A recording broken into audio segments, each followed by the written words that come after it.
Daddy built the place in 1935. Him and Uncle Harry, they got together and they built the hotel. And they didn't open it till the spring of 36. And of course, I always wonder about that too, because Uncle Harry didn't get married till summer of 36, and then he had somebody to help look after the restaurant. So between the two of them, they ran the place until I think it was the end of 37. And then my uncle Harry, he got his wife's brother and his wife to run it. And they run it for a certain time period until it actually got sold. So Dad really had not much to do with the early part of running the place other than building it. He had the store next door, and that's probably had enough to do that. So all in all, it was started by my family, but it didn't stay in the family very long. But that was it. It sort of started, and then there was all the different ones that bought it through the years. But the stories I mainly hear are mostly to do with the restaurant, because there wasn't much said about the hotel part. So, you know, the different things that they had in the restaurant was, in starting, it was well, the hotel, they charge $1 a night to stay here, and 35 cents for a full course meal and 15 cents for lunch. And that's what they survived on.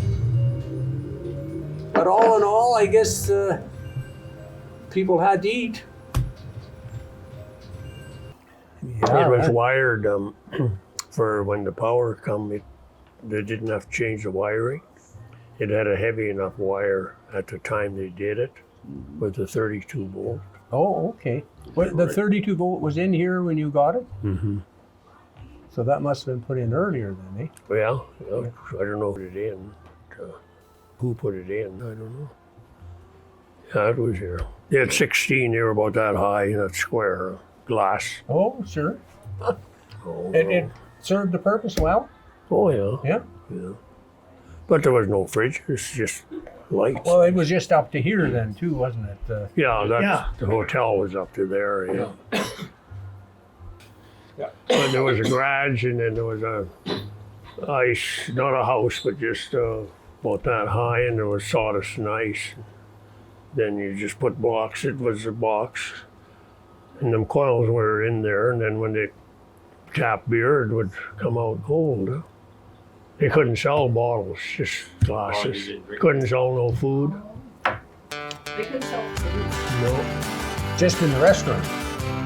There was no food allowed, but some brought some dill pickles. The odd time Mom made dill pickles, but there wasn't really allowed. Did they have a restaurant when you were here? Or that was still going. Yeah.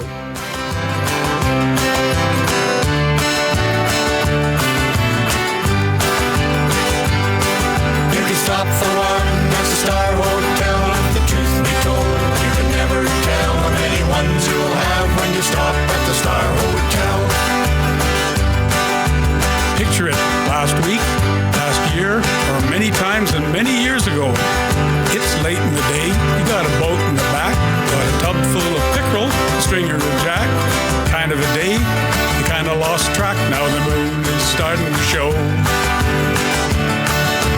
Beer was cold and the day was hot.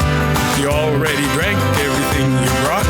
You're feeling the thirst, it's 10 o'clock, and you still have a ways to go. This is serious. You cross the torch, take the Snowden road, make a quick pit stop, check the boat, get back in the truck, cause you know if you don't, you might not make last call. A few miles on the grid and a turn to the right, just up the road, you see a welcome sight. You know you made last call, cause that shining light is the light of the Star Hotel. Gonna stop for one at the Star Hotel, have a nice cold beer, a little show and tell about the fish you caught and the ones that got away. You can stop for one, that's the Star Hotel. If the truth be told, you can never tell how many ones you'll have when you stop at the Star Hotel. here right now who by their own choice have never fished. Shame on you. This misguided minority might relate to this time-honored farming practice. Well, it's mid-July, checking crops with a couple of neighbors and a bottle of schnapps, looking at fields and looking out for cops, because what we're doing is against the law. Just doing what Grandpa did back in the past is still an absolutely vital agricultural task. Not doing any harm, so you have to ask how to get to be against the law. Too much government. So you're checking on fields down along the fork when the back seat says you better cut this short, because the schnapps is down to just a couple of snorts and the truck gets deathly still. But the next turn puts you on the inland road and you're headed back north as far as it goes. And when you hit 55, well, the truck just knows which way you're gonna want it to go. Like Grandpa's old horse that knew its way to the well, and your truck knows too, and before you can tell, it takes a right or left or right. What the hell, you're headed straight for the Star Hotel. Gonna stop for one at the Star Hotel, have a nice cold beer, a little show and tell About the crops and the costs and the prices when you go to sell. You can stop for one at the Star Hotel. If the truth be told, you can never tell how many ones you'll have when you stop at the Star Hotel. We're in the neighborhood. Let's stop for one.